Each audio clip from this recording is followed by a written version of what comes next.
खबर air India से जुड़ी हुई है। एयर इंडिया की मुसीबतें कम होने का नाम नहीं ले रही। इस बार एयर इंडिया की मुसीबत बढ़ाई है सिक लीव पर गए कर्मचारियों ने। एक साथ 200 से ज्यादा सीनियर क्रू मेंबर्स के छुट्टी पर चले जाने से एयर इंडिया को मुश्किलों का सामना करना पड़ रहा है। एक साथ 200 से ज्यादा सीनियर क्रू मेंबर अगर छुट्टी पर चले जाएं तो अंदाजा आप लगाइए कि क्या होगा। उनके छुट्टी पर चले जाने से एयर इंडिया को अपनी उड़ानें अब रद्द करनी पड़ रही हैं। नौबत ये आ गई है, एक साथ 200 सीनियर लोगों की कमी हो गई है। रिपोर्ट देखिए।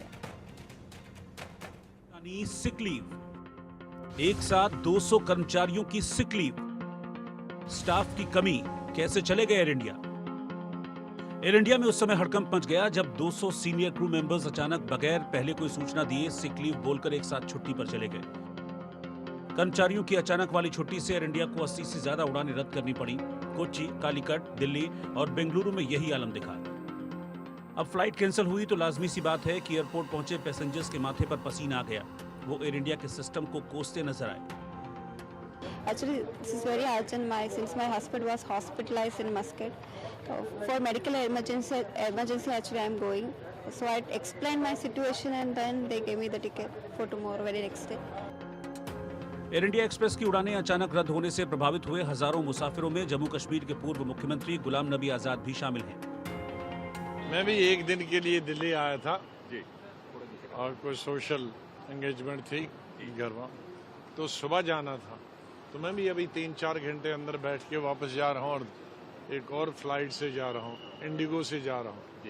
मैं वैसे जिंदगी में कभी एयर इंडिया से नहीं जाता हूँ। जब सिविल एविएशन मिनिस्टर था तो तब हड़ताल हो गई थी 40 दिन के लिए, और हमने फिर ये प्राइवेट एयरलाइंस लाए थे। तो हम सोच रहे थे कि अब सबक कुछ मिलेगा, लेकिन कोई सबक इनको मिलता नहीं है। और कैंसिल हो गई तो सुबह ही बताना था कैंसिल हो गई। बेवकूफ़ क्यों बनाना सबको, बेचारे हज़ारों लोगों को भी अभी आधे घंटे बाद जाएगी, आधे घंटे बाद जाएगी, आधे 4 घंटे से, और अभी जाएगी नहीं।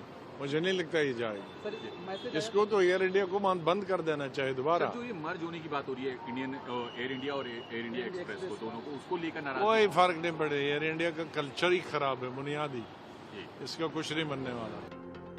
यात्रियों की परेशानी को देखते हुए एयरलाइन ने पैसेंजर्स को सलाह दी है कि एयरपोर्ट आने से पहले ही अपनी फ्लाइट की जानकारी जरूर कर लें, क्योंकि केबिन क्रू की कमी के चलते फ्लाइट्स कैंसिल होने का सिलसिला जारी रह सकता है। बताया गया कि एयर इंडिया एक्सप्रेस के कर्मचारियों ने मैनेजमेंट को एक पत्र लिखकर अपनी मांगें और समस्याएं रखी।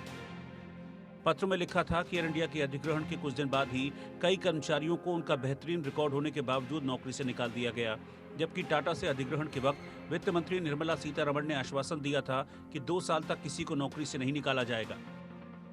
टाटा कोड ऑफ कंडक्ट एक तरफा है। जब भी कोई डिपार्टमेंट या कर्मचारी अपनी तरफ से ये बात उठाना चाहता है तो उसे टाउन हॉल मीटिंग में चुप करा दिया जाता है। टाटा कोड ऑफ कंडक्ट में पारदर्शिता की कमी को लेकर भी कर्मचारी यूनियन ने अपनी चिंताएं रखी हैं। सैलरी, अनुभव और मेरिट के आधार पर कर्मचारियों के बीच असमानता का व्यवहार किया जाता है। एयर इंडिया एक्सप्रेस के कर्मचारियों का हायर रैंक के लिए इंटरव्यू क्लियर करने के बाद लोअर ग्रेड जॉब दी गई। बाहर से कम अनुभव पर लाए गए कर्मचारियों को हायर रैंक दी गई। एक तरह का भाई भतीजावाद है। एयर एशिया इंडिया के एम्प्लॉयज को जहां परमानेंट पेरोल पर रखा गया है, वहीं एयर इंडिया एक्सप्रेस के कर्मचारियों को कॉन्ट्रैक्ट पर रखा गया है। कर्मचारियों ने house rent allowance, travel allowance, महंगाई जैसे जरूरी भत्तों को लेकर भी शिकायत दर्ज की है। भारत देश के 3 बड़े एयरपोर्ट्स पर उस वक्त हड़कंप मच गया जब एक साथ एयर इंडिया एक्सप्रेस की 80 से ज़्यादा फ्लाइटें रद्द हो गई। ये मामला तब सामने आया जब कई सारे हज़ारों पैसेंजर्स ने एयर इंडिया को और एविएशन मिनिस्टर को टैग कर सोशल मीडिया पर पोस्ट करना शुरू किया। इससे लोग काफ़ी ज़्यादा नाराज़ दिखाई दिए। आपको बता दें कि टाटा समूह के स्वामित्व वाली low cost airlines air India express ने आज कई उड़ानें रद्द कर दी। एयर इंडिया एक्सप्रेस के 80 से अधिक उड़ानों को रद्द कर दिया गया है। जानकारी के मुताबिक एयरलाइंस के चालक दल के सदस्य बड़े पैमाने पर बीमारी का हवाला देकर छुट्टी पर चले गए हैं। इसी कारण ये उड़ानें रद्द कर दी गई हैं। कुछ दिनों पहले टाटा समूह की एक अन्य एयरलाइंस विस्तारा में भी ऐसे ही हालात बने थे। ऐसे में बड़ा सवाल है कि क्या टाटा समूह की एयरलाइंस कर्मचारी वाकई बीमार पड़ रहे हैं या उनमें असंतोष बढ़ रहा है।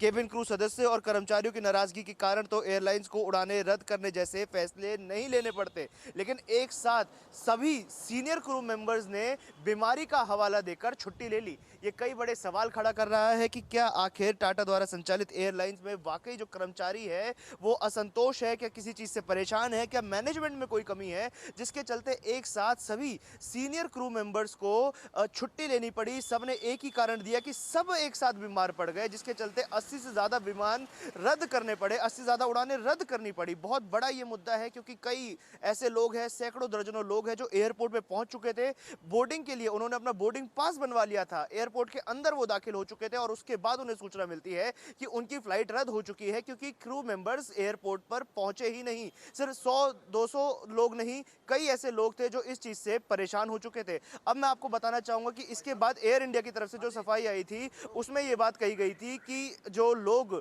परेशान हो रहे हैं उनको रिफंड दे दिया जाएगा या किसी और एयरलाइंस में उनको लिए व्यवस्था करा दी जाएगी। लेकिन अब बड़ा सवाल, आयुष की रिपोर्ट से आपको मालूम हो गया होगा कि पैसेंजर्स को कितनी बड़ी मुश्किल का सामना करना पड़ा है। अचानक से फ्लाइट्स कैंसिल हो रही हैं जब लोग एयरपोर्ट पर पहुंच जा रहे हैं। एक और अपडेट आप जान लीजिए, एयर इंडिया मामले से जुड़ी ये बड़ी खबर है, बड़ा अपडेट है।